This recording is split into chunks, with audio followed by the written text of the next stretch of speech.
Let the glory of the Lord rise among us. Let the glory of the Lord. A couple of years ago, the chief of police asked me would I consider going to a CIT class, Crisis Intervention Team. It's a international group that is basically trying to educate law enforcement officers on de-escalation principles for when a police officer is dispatched to a call that involves mental illness. And so I thought, if he wants me to go to the class, I'll go. And then he asked me, will you go to the train-the-trainer class? And it turned out that he had in his mind to hire me as a part-time contractor for the city of Huntsville. And I teach this class now. I think the goal is for us to teach every officer in Huntsville and then to teach most of the officers in Alabama. And my portion of the class is mental illness. I get to talk to the officers about what to look for, what to expect, and what to see. And that's a very different conversation when you're talking to police officers. And I explain it to the police officers like this. Mental illness has the word illness in it. And it is no different than cancer. When we talk about, and I'm going to use the term true mental illness. Now, if I could tell the difference between true mental illness and maladaptive behavior, then we'd all get on my helicopter and fly and get donuts. But I can't, and most people can't. But when we talk about true mental illness, and that's one of the things we need to address with the church, is true mental illness is an organic condition. Now, what's the first part of the word organic? Organ. That means something is wrong with the hardware. If I take this computer up here and tell you there's something wrong with the hardware, that means from the factory or through some kind of injury, the parts are damaged. True mental illness, whether it's deep depression, whether it's an anxiety disorder, or whether it's a psychosis, true mental illness is an illness just like having a disease of your liver, a disease of your kidneys, or a disease of your heart, and it should not be a stigma attached to it. We don't understand the human brain. There's a little bit about it that we know. That's the most complicated thing in the known universe. And when it works well, it's phenomenal. And when it doesn't work well, it can manifest in all kinds of areas. So, assuming that in an audience of this size, there are folks with some diagnosable mental illnesses, if we start talking about faith or trust or obedience, you're not under that umbrella. God will not hold you accountable for that which you are not responsible. And so, when somebody says, hey, the Bible says don't worry, the Bible uses a term that says don't be pulled in two separate directions. Don't fall to pieces. It's not talking about a person who falls outside the bell curve and something has affected their body chemistry or their brain chemistry. And that's kind of my disclaimer. And we want to kind of talk about both. And in talking about both the true mental illness versus maladaptive behavior, we're going to have some operational definitions. In general terms, we'll class mental illness with about 4 different subcategories, maybe wandering to 5. One is people with mood disorders. A mood disorder is a person who has trouble having relationships with their own emotions. You typically see folks either depressed or anxious, manic depressive, bipolar, that kind of stuff. Mood disorder means I have difficulty having relationships with my emotions. A personality disorder is a person who has trouble having relationships with relationships. If you run into somebody with a true personality disorder, you will see in their history a broken string of relationships. They've had 37 jobs in 24 years. Who's your best friend? Susie. How long has she been your best friend? 6 months. Well, my understanding is your best friends last longer than that. How many best friends have you had in your lifetime? 37. Well, that's a person that is having trouble having relationships with relationships. So that's a mood disorder, that's a personality disorder. And then you have psychotic disorders. And psychotic or psychoticism involves people who have trouble having relationships with reality. Those folks suffer from a mental condition where their reality and your reality don't look the same. They often suffer from hallucinations. Hallucinations can affect any of the five senses. You can see, hear, taste, smell, or feel things that aren't actually present. The difference in a hallucination and an illusion is if I'm afraid of snakes and I see this black microphone cord, I might, in low light, misinterpret that as a cobra. That's an illusion. I take something that's in the environment and I misinterpret it. A hallucination is, hey, there's a green cat person climbing your rafters. I'm creating things out of space. I hear voices that aren't audible. I have things coming from outside my life, inside my life. I feel like somebody's taking over my body. I see, hear, feel, taste, or touch things that aren't real. Also part of the psychoticism and the break with reality are sometimes people are delusional. And delusional people, a delusion, as opposed to a hallucination, is a fixed set of beliefs that have no basis in reality. None whatsoever. And no matter how much logic I give you, you find a way in your delusion to discount my logic. It'll be people believe that they are reincarnated famous figures. They may believe they are messiahs. They may believe that they are persecuted. We have a gentleman in Huntsville. He's the brother of one of our police officers, and he believes that he's written every song for the band Van Halen. And he can quote all of Van Halen's songs, and he gets a royalty check, but they steal it from his bank account. He should be a multimillionaire, but he can't find who's stealing his money. And his last name's not Van Halen. Can't play a lick on a guitar. But you can't talk to him and convince him of these things. That's a firmly fixed held belief called a delusion. So you have personality disorders, mood disorders, and psychotic disorders. And then sometimes when you get into the mental illness range, you have what I consider to be an aging problem with the brain.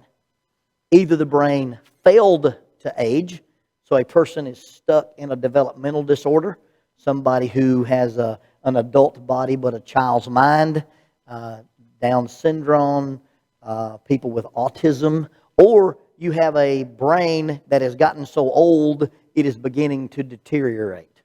And on either spectrum, the brain is older because, in later stages of life, that organ begins to fail just like all of our organs do, or you've got a brain that never aged. And that's kind of your general working terms for mental illness. In my world, as a minister and as a therapist and as a chaplain, telling the difference between who has the capacity versus who has a deficit. Capacity means you can or you can't. Deficit means you can but you don't. Does that make sense to everybody? Let's say, for instance, and when we talk about mental illnesses that or at least they look like mental illnesses but they're not organic, then we're talking about adaptive behavior. All human behavior is adaptive. I develop ways of behaving in order to survive. Now, sometimes that adaptation, I've got this skill set that helped me survive here, but I don't need it over here. Well, if I use a behavior that helped me survive here, but I use it over here and it's not working well for me, we call that a maladaptive behavior. And so what we look for is a theory or a thing that we call emotional intelligence. Emotional intelligence basically boils down to this. And that's number one, I recognize and understand my own emotions. When the Bible talks about us, you'll find out that we are multifaceted creatures. Jesus grew in wisdom and stature and favor with God and favor with man. We have the capacity for social, mental, psychological, spiritual, and emotional interactions. If we use our emotions properly, then we understand that they are coming from God and that they are designed to bring us balance and harmony. In the church, sometimes we make the mistake of being emotion dismissing or emotion disapproving. We tell people you shouldn't feel that way, or we tell our children, you don't really feel that way. That's damaging to our people. The emotions we have come from God, and when they are used properly, they bring us into balance and they bring us into harmony. Godly sorrow, guilt, works repentance, that leads to salvation not to be regretted. If I feel guilty about something and I use it properly, it produces a behavioral change. Look at the people who've experienced guilt and self-destruct. Compare Judas to Peter. Have the hypothetical conversation between Judas and Peter. Peter walks up to Judas and says, I can't believe you told those guys you knew Jesus. Judas could easily reply, well, I can't believe you told those guys you didn't. When Peter's confronted with his denial of Christ, he goes out and he weeps bitterly. When Judas is confronted with the fact that of the 12 apostles, he's the only one who admitted knowing Jesus the night he was arrested, goes out and self-destructs. Guilt, same emotion, produces a change in Peter. Same emotion in Judas produces self-destruction. So when we begin to experience our emotions and understand that they're all God-given, when they're used appropriately, they bring us into balance and harmony, then we begin to understand that our emotions are not instructions. Our emotions are information. Now, what's the difference in information and instruction? So, Lord willing, we're going to finish this service. I'm going to get in the truck and I'm going to call Jackie and say, hey, I'm headed home. It's about a 58-minute drive. I'm 57 years old. I'll probably have to stop at a gas station somewhere. Just saying. I may start listing that on my bio as one of the things I do frequently. And so I'll get on the phone and say, hey, I'm stopping at this Shell station. 45 minutes later, I get back in the car and say, hey, I'm back in the car. She'll say, what took you so long? I'll say, well, I walked inside and there's a sign there that said clean restrooms. So I had to find a mop and a bucket, some hot water, some rubber gloves. And she'll say, no. The sign didn't tell you what to do. It didn't tell you to clean the restrooms. It tells you the restrooms are clean. That's the difference in healthy people and unhealthy people with their emotions. Your emotions don't tell you to do anything. They tell you something. Now, that information may lead to a request for action. That information may lead to something else. But if we're using our emotions for information, we're healthy. If we're using our emotions for instruction, then we got a little bit of problem. So emotional intelligence says, first of all, I recognize the emotions that I have. I can tell the difference when I'm angry or when I'm scared. And by the way, teenagers act angry when they are really just scared. Very aggressive men act angry when in fact they're just insecure. So when we understand, okay, this is my emotion, I can name it to tame it. And by the way, when your children or your spouse gets into an emotional state of mind, we always try to use logic to talk to the emotional brain. That does not work. We do an exercise on the ropes course where we blindfold people, and they have to do a series of tasks. You don't know how many people I've seen who's partnered with a person with a blindfold on, point and say, pick that up, go over there. If you point to a blind person, that's about as effective as a trailer hitch on a bicycle. Okay? It just will not do a lot of work. And so when we're communicating to an emotional person trying to use logic, we're in real trouble. And we'll talk about some de-escalation stuff later on. But so emotional intelligence is I recognize and understand my own emotions. I have self-insight. People who are mentally ill or people who are maladaptive are more self-absorbed than they are self-aware. They don't have that capacity for self-insight. In fact, they often suffer from what Mark Goldstein calls dissonance. And dissonance is where they would describe themselves this way, but they're actually perceived this way. I'm a person who's really fastidious. You know, you're nitpicky. I'm a person who's really passionate. No, you're bossy. I'm a person who's concerned with details. No, you're anxious. And so sometimes we advertise ourselves one way and we actually come across the other way. But when I understand my emotions and I have a great capacity for self-insight, then with self-insight comes the burden of self-regulation. And self-regulation has several components. Component number one for self-regulation is that I have the ability for delayed gratification. I don't have to get what I want now. And people who can't delay gratification either don't have the capacity for it or they have a deficit in it. Those people have a series of bad behaviors and life-altering choices that cause them pervasive lifelong difficulties. So if I understand my own emotions, understand that they are information rather than instruction, and I can label those emotions and I can do delayed gratification. Secondly, I can do impulse control. Impulse control simply means just because I get frustrated with it, I can't throw it. Just because I get mad, I don't get to quit. Just because it's hard, I don't get to stop. So learning to delay gratification and also learning impulse control are two components of emotional intelligence. And then the third part of emotional intelligence is motivation. Will I invest the energy into something to get a long-term result? And so many people who are dysfunctional or who are maladaptive do not have the ability to invest time, money, or energy into long-term results. And one guy talking about long-term results, I think it's a guy named Matt Evans, talks about deep satisfaction. And so when you talk about investing time, money, and energy into something that gives you deep satisfaction, it's really looking at the short term versus the long term. It really is the difference between delayed gratification and impulse control. In Scripture, it's described as getting what you want most or getting what you want now. And when I can understand that what I want most is more important than what I want now, I've got emotional intelligence. As an example, let's say we take every Friday night next year. I'm just writing this year off, okay? But next year, let's take every Friday night, and you can either go to the movies or you can study 2 hours on your master's degree. At the end of the year, if you choose the movie option, you've seen 52 movies. Or you've got a master's degree. Which one of those leads to deep satisfaction? You can have 52 first dates, or you can kiss somebody goodnight that you've been married to for 52 years. One of those is deep satisfaction, and one requires hard work, and one doesn't. So learning to look at our lives and say, okay, this is what I feel. I understand what my feelings are. I'm going to delay the gratification. I'm going to have the impulse control, and then I'm going to have the motivation to work for a long-term result.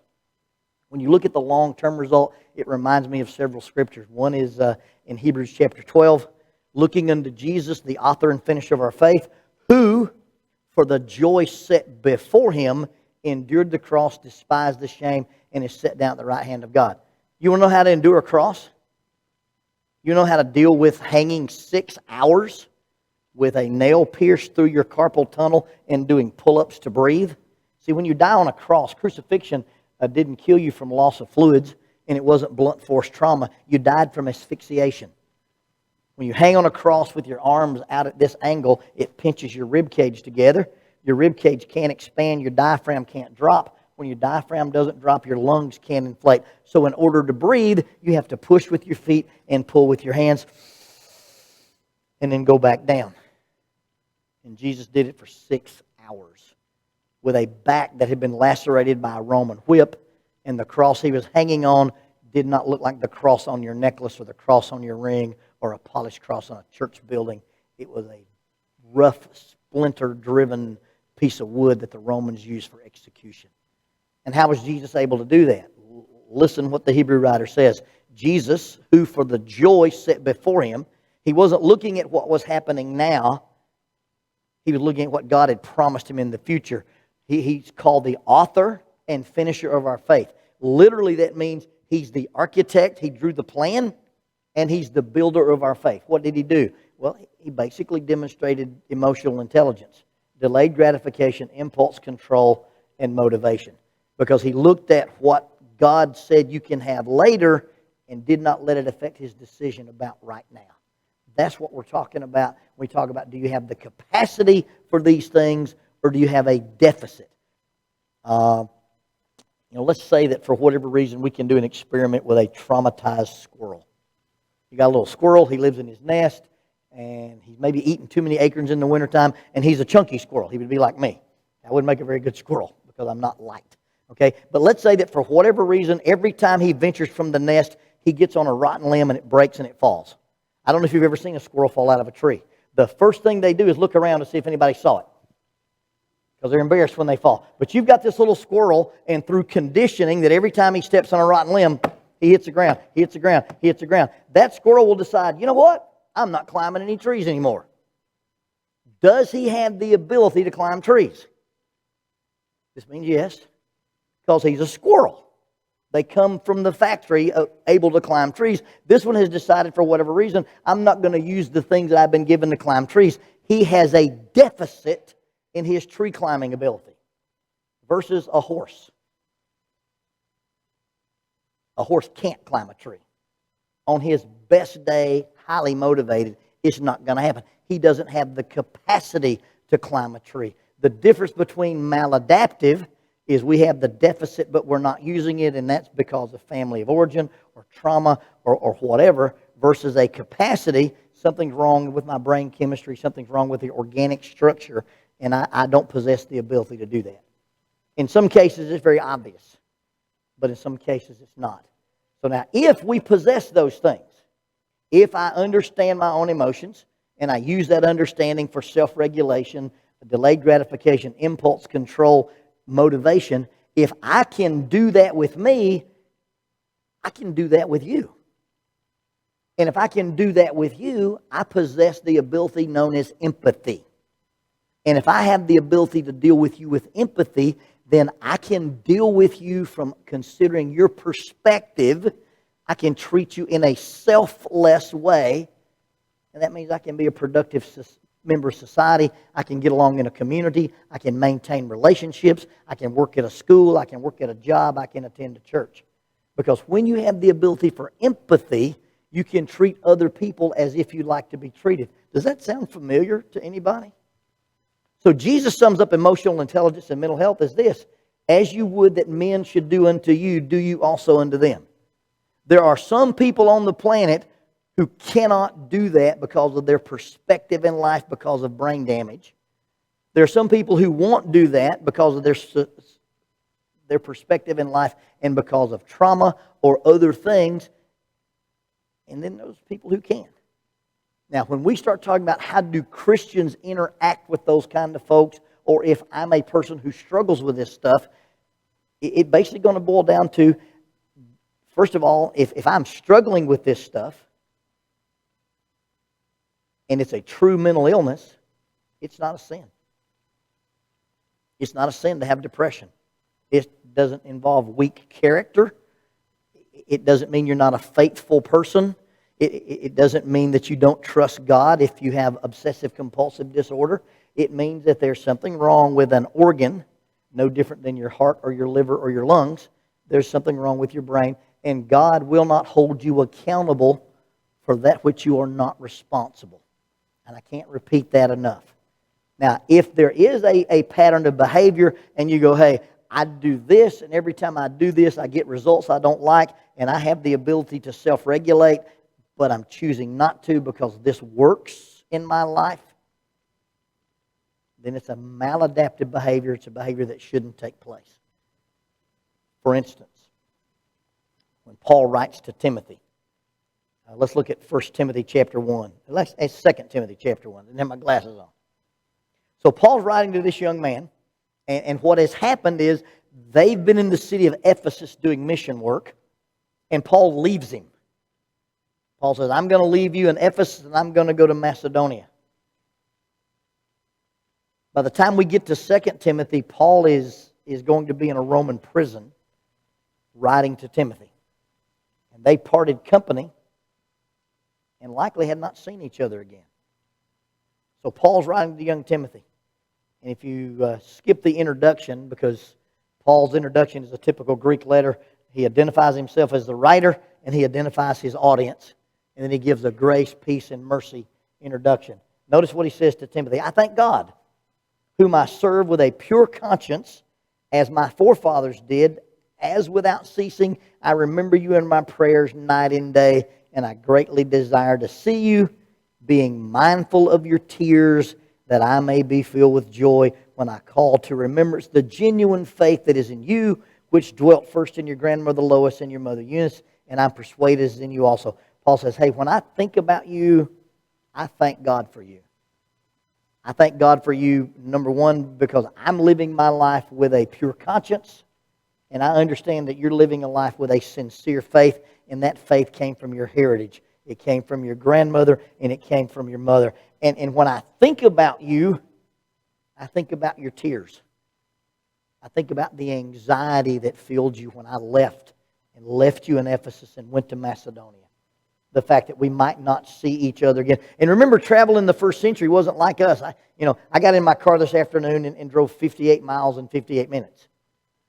And I can drive home tonight. In a different society, that's a 2-day trip. I've got to spend the night. I don't travel in the dark. I've got to wait. I've got to camp by the road. So when Paul says, you stay here and I go here, they're separated either by land or water. That makes an insurmountable trip if you get further away. And Paul says, I remember your tears, but I also remember the faith that is in you that you got from your grandmother and from your mother. Then he says in verse 6, therefore I remind you to stir up the gift of God which is in you through the laying on of my hands.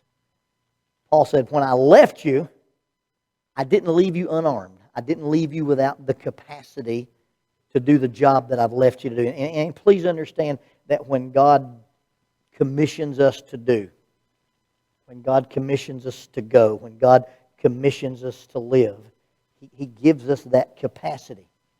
Now, if you don't have that capacity, you don't have that commission. Because with the commission comes the capacity. And if you don't have the capacity, you don't have the commission. But Paul says, when I left you, I did something special for you. I laid my hands on you and imparted to you a measure of the Holy Spirit. Understand, all Christians have the Holy Spirit. When you talk about a temple, the temple is the intersection between the divine and the human. Every temple, not just in our religion.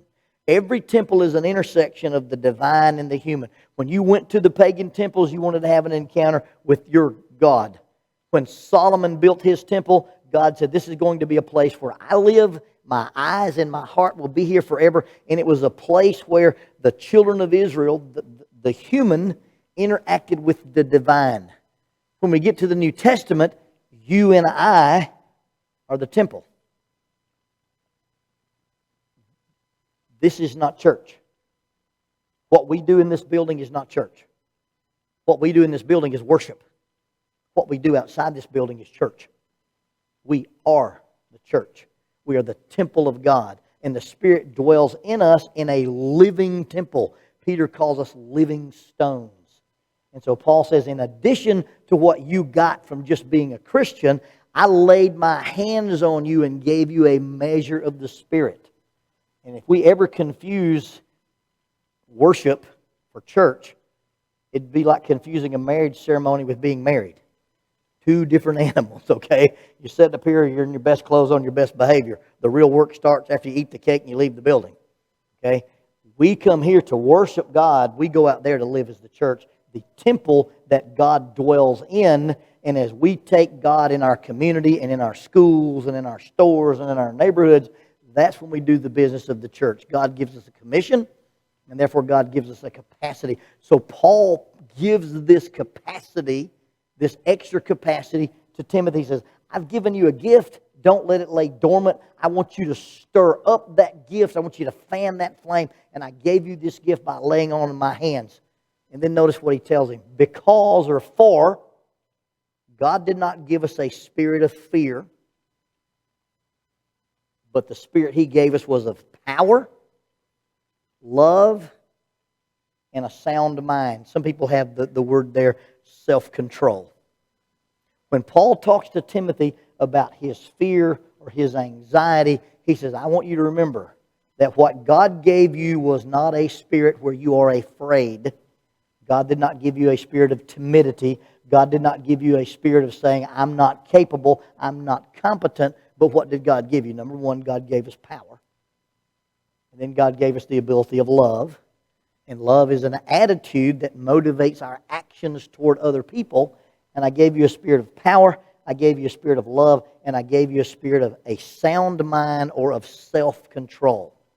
Now compare that Bible verse to our definition of emotional intelligence. Self-control, balancing the self against other things, is the earmark for Christianity. If you want to ask, is a person a mature Christian? How do you measure maturity in Christianity?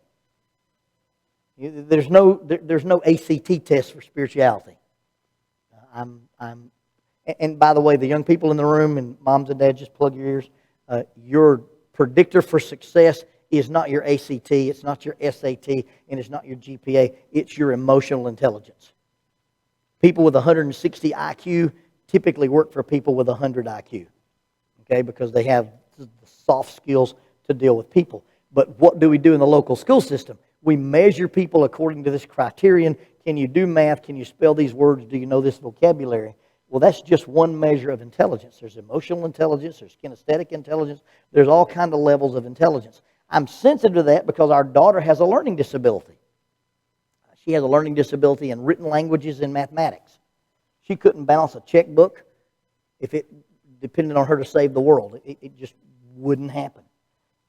She can hear something and tell you what was said and do it, but she can't read it and translate. Now, she's 32 and owns her own business and is married with 2 minions, and she's a very successful person. But going to school, she had this idea that I'm not very smart. And just on a side note, she's a pretty smart kid. She played Division I volleyball, so she's extremely coordinated. She has her mother's reflexes and her eye-hand coordination. But she got a little older, and we knew she struggled in school. So, okay, so here's the deal. Your grades and your curfew are friends with each other. So I've quit bugging you about your homework. I've quit fussing with you about the math. If you do a diligent job of trying to maintain your schoolwork, then if you make A's, your curfew's 11 o'clock. If you make B's, your curfew's 10 o'clock. If you make C's, your curfew's 9 o'clock. If you don't make C's, you don't have a curfew because you ain't going nowhere. So they called me from the school. Miss Donna Adair called and said, hey, Lonnie, I need to talk to you about LB's schedule. Everybody at school called her LB. Her name's Lonnie Elizabeth. We called her Lonnie Beth. Everybody on the volleyball team called her LB. I said, what's wrong with LB's schedule? Well, something has changed because she signed up for conditioning, PE, and welding. 11 o'clock curfew. Because you make an A in welding and conditioning PE. And so this little girl, 4 foot 10 inches of her in her pink Carhartts, can weld. She can write with a plasma cutter better than I can write with a pen. Extremely gifted and intelligent and smart, but you can't measure it on the ACT or the SAT. Well, there's no spiritual ACT. You can't look at your number of appearances as a building. You can't look at the frequency of your activities, whether it's EYC, CYC, EU, AU, AEIOU, and sometimes Y. All those things that you can attend, that's not a measure of your spirituality. Your measure of your spirituality is what? Love, joy, peace, patience, kindness, goodness, faithfulness, gentleness, and control of the self. Paul tells Timothy, you were not given a job to do that God did not give you the commission and the capacity for. And what did God arm you with? Power, love, and self-efficacy, self-control. You have the ability to make these choices. And so God gave us the power of a sound mind or self-control. And a sound mind equals self-control. Self-control equals a sound mind. I know we chased a lot of rabbits to get to this point. But that's going to be our fundamental understanding of when we talk about a Christian and how they deal with either mental health or mental illness. And if it's a true mental illness, then it's not a maladaptive behavior. It's something wrong with the hardware. If there's something that's maladaptive, then we talk about there being something wrong with the software. Let's give you an example of some emotion-based thinking and some maladaptive behavior. If you will, turn in your Bibles to Genesis. Genesis chapter 25, verse 29. Excuse me. Now Jacob cooked a stew, and Esau came in from the field, and he was, my Bible says, weary. What other words do you have there? Famished, tired, faint, exhausted. Okay, so you got several words here that describe this condition that Esau is in. He's in a physical condition that creates an emotional response. So Esau comes in, and when he comes in from the woods, his brother is cooking a stew. And Esau said to Jacob, please feed me with some of that same red stew, for I am weary. Same word the Bible writer uses is the exact word Esau is quoted as using. I'm weary, I'm faint, I'm tired, I'm exhausted, I'm famished. So he comes in from hunting, and he's got this condition that says, I'm tired, I'm hungry, I'm exhausted.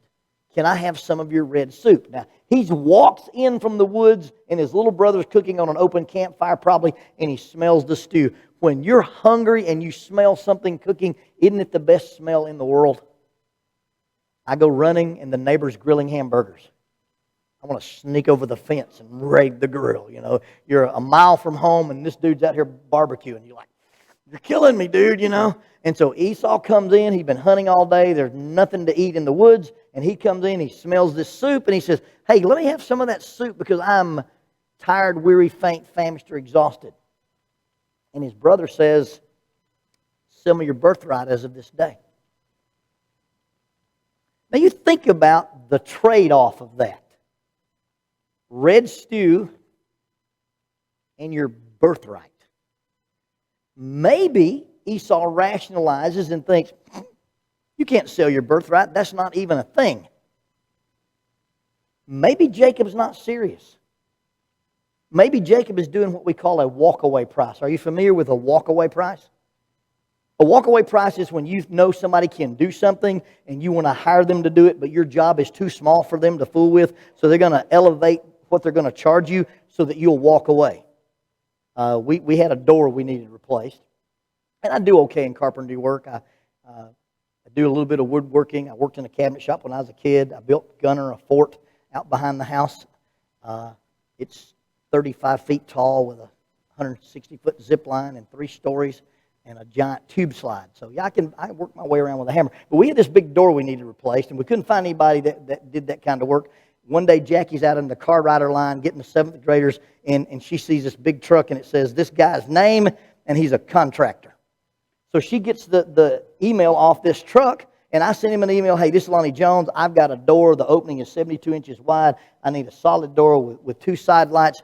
Could you offer me a bid on this? What we didn't know, this guy's a commercial contractor. He builds factories, not houses. So he sends me a quote on replacing my door at my house. And, buddy, he was proud of that door. It was a walk-away price. He said, I don't want to fool with your door, but if I fool with your door, you're going to write me a check. I was polite and didn't even answer him. 2 weeks later, he sends me an email. Did you get my bid on your door? I said, yes, sir, we did. We decided to send Jackie back to school and earn her master's degree in carpentry with spend the money differently and have long-term results. Hey, let me have some of your soup. Give me your birthright. Maybe that's a walkaway price. Maybe Jacob is really not a supplanter like his name says. This could be a nefarious plan, but it sounds to me like I'll give you my soup if you'll give me your birthright. And Esau, in a moment where reasons sound good rather than good sound reasoning, says, well, what good is my birthright to me if I die? Now, do you understand what has happened in the emotional processing of Esau here? How does he describe himself? I'm weary, tired, famished, faint, exhausted. That's how the Bible writer describes him. How do you go from I'm hungry to I'm starving to death? Do you see the maladaptive thought process there? He's taken I'm hungry and let it equal I'm going to die if I don't eat. How many times do we do maladaptive processing when we get into an emotional state of mind and say, if I can't be friends with my old girlfriend from high school on Facebook, I'm not going to be happy? How many times do we make God into our image rather than trying to conform to the image of God? Well, God wants me to be happy. How many times do we place life or death in something we've chosen to do that God has said you shouldn't do? And by the way, everything God has ever asked us to do is good for us. Everything God has ever told us we can't do is bad for us. Inherently so. So Esau goes in this shape that says, I want your soup. Jacob says, if you want your soup, give me your birthright. Esau may have said, well, I really can't sell my birthright. That's not really a thing. So yeah, I'll agree to that. Or he goes with the idea that my hunger means I'm going to die. My sadness means I'm depressed. My nervousness means I have anxiety. And that's when we begin to talk about maladaptive behavior. Our teenagers in 2020 are the most medicated group of young people for anxiety in the history of the world. Let me tell you something. It's okay to be uncomfortable. It's okay to have to do hard work. It's okay for things not to happen very easy for you. It teaches us strength. And we'll talk about some of that next week when we talk about Romans chapter 5. That there's a process that's suffering, whether it's a mental breakdown or emotional breakdown or psychological breakdown or whether it's just a temptation, that there's a process that when we encounter difficult times, it has an end product. But Esau is uncomfortable. And he over-exaggerates his uncomfortableness to say, I'm hungry, I'm tired, I'm weary, and that means I'm going to die. Wow. In emotional dysregulation, we take that which is ideal and we take that which is unacceptable and we separate them by a razor-thin margin. Now, in the real world, that which is ideal could be that wall, and that which is unacceptable could be that wall. And as long as we're in the room, we're functional people. But how many times do we find ourselves saying, if you didn't let me do that, you didn't let me do anything? If you forgot about this, you don't care about me at all. If I can't have them, I'm not going to be happy. If I didn't do it all, I didn't do any. And we do this emotional dysregulation where ideal and unacceptable, instead of having a broad range, becomes, if I'm not perfect, I'm a failure. If everybody doesn't like me, nobody likes me. Some of you will play a tournament in baseball, and you'll go home and remember the 2 foul balls you missed, not the hits and the outs that you made. We live that way when we emotionally dysregulate. Esau says, look, I want your soup. Jacob says, well, let me have your birthright. Esau says, well, my birthright's not going to do me any good if I'm dead because I'm starving to death. And he makes this trade. Now let's analyze his logic for just a minute. Number one, according to his formula, I'm going to die. If I die, I won't need my birthright. What keeps me from dying? Eating soup. If you eat your soup, you don't die. What might you need? A birthright. Folks, he is in a crisis of thinking that is, and pardon the phrase, it's a special kind of stupid. He couldn't pick cotton if he's made out of Velcro. Because he's logicked himself right into, if I don't eat your soup, I'm going to die, therefore I don't need my birthright. Well, if you eat the soup, you're not going to die. You might want to hang on to that birthright. Second thing he does is he hyper-focuses on the one thing that he doesn't have. The capacity for self-insight allows us to measure our resources. You know what the oldest trick in the book is? You know what the oldest trick in this book is? What can't you have? See, a serpent confronts Eve and doesn't ask her, list the food you can eat. Because when she starts listing what she can eat, what does she list? Every green thing on the planet. But what does he get her to focus on? Oh, what can't you have? See, when we get unhappy with our lives and we look at the thing that God said you can't have and you can't do and you have to wait for that, and we begin to measure our happiness based on what we can't have, something strange happens to our thinking. And it's either we don't have the capacity or we're not using our capacity for self-regulation, impulse control, and delayed gratification. Who is Esau's dad? Isaac. Who's Isaac's dad? Abraham. You understand that Abraham was a powerful, wealthy Middle Eastern sheik. Now, we don't like to use that term with him, but that's what he was. He had an army of 300 men. And I love the movie Secondhand Lions. Because when those 2 old farmer guys die, they leave in their will, the kid gets it all. When Abraham died, you know what he said about Isaac? The kid gets it all. This is the grandson of a powerful Middle Eastern sheik. And he's looking and going to trade the rest of his life and the lives of his children and his children's children's children for a bowl of soup. If he were to take his eyes off that soup and turn around, what would he see? flocks, herds, sheep, goats, doves, figs, fruit. These are not homeless people living under a bridge in Palestine. This is the grandson of one of the most powerfully wealthy men, and his father had inherited it all. And instead of considering everything that his father has, he looks at the one thing he can't have. And then he makes an emotion-based decision. No delayed gratification. I want it now. And impulse control. Sure, I'll trade that to you. What happened? His dysfunctional thinking, his impulse-controlled behavior. Hebrews chapter 12 says, don't be an immoral fornicator like Esau, who for one morsel of food sold his birthright. And you know that afterward, when he wanted to repent with bitterness and with tears, he couldn't find a place for repentance. So as we introduce the idea of the Christian in mental illness or the Christian in mental wellness, we want to talk about, first of all, do we have the capacity? If we don't possess the capacity, then it's a true mental illness. But if we do possess the capacity,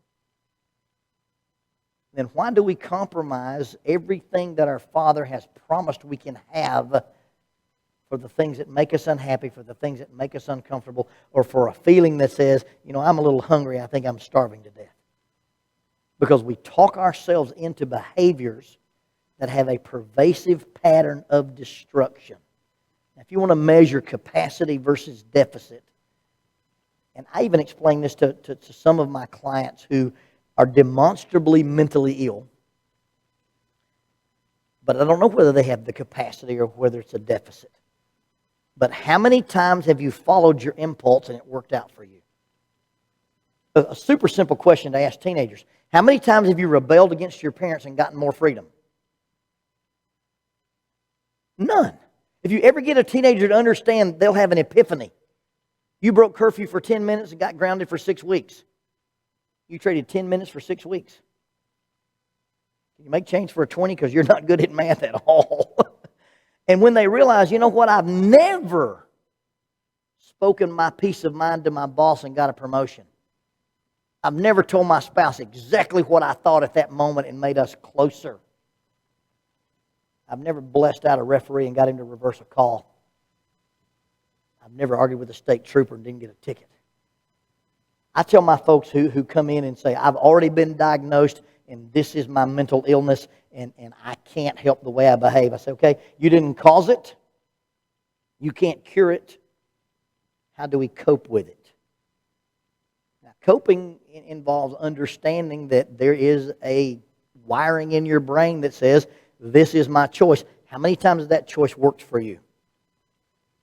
And someone with any amount of insight, now some people don't possess any insight, but somebody with just a little bit of insight can say, you know what? It never works for me that way, so let's choose. I illustrate it this way. Let's suppose that every one of us was born, and we were born with a compass in our pocket. There are some people who were born with 2 compasses in their pocket. One of them works, one of them is broken. And through some fate of the universe, every time you pull a compass out, you always pull out the broken compass. I try to get these folks to slow down and change compasses. We have a mantra at my office. First thought, wrong thought. First deed, wrong deed. First word, wrong word. We move down the list of our options. Some people have the capacity to change that first impulse, to change that first thought. Some people don't. Those people who don't possess the capacity are not accountable for their actions by God. Those people who do, and that's the magic. If you could tell the difference between who has the capacity and who has the deficit, we could cure all mental illness. Because we could say, these folks need to be cared for in a particular way, and it's a behavior they can't help. These folks are maladaptive, and when my behavior costs me more than it costs you, I'll change my behavior. And so when we begin to talk about the Christian dealing with other people with mental illness, we're going to talk about some limit setting, some accountability, and some healthy boundaries. The Apostle Paul says, as much as possible, as much as it depends on you, live at peace with other people. Sometimes as a Christian, we have to set limits and we have to set boundaries in our interactions with other folks. And that's the difficult part, because it feels very, very wrong for us to say, at this point it's toxic. At this point it's damaging our children. At this point it's damaging our family. At this point it's damaging my mental health, my spiritual health, my emotional health. And the part of it that I don't control is overwhelming and toxic. So the part I do control, I'm going to set some limits on. And we'll have part of that discussion in our next session. So in our introduction to the Christian and mental illness basically boils down to understanding there is such a thing as mental illness, and it has nothing to do with your faith. It has nothing to do with your character. It has nothing to do with anything other than it's an illness just like cancer. The other part is that sometimes we have maladaptive behaviors that masquerade as this illness, and as Christians, we have a commission from God for self-regulation. We've not been given a spirit of fear. We've been given a spirit of power, of love, and the ability for self-control. And if we possess those things and we're not using them, then that's maladaptive behavior, it's dysfunctional behavior, it's unhealthy behavior, and it will separate us not only from our loved ones, but from the mission that we've been commissioned to do. I look forward to continuing this study with you.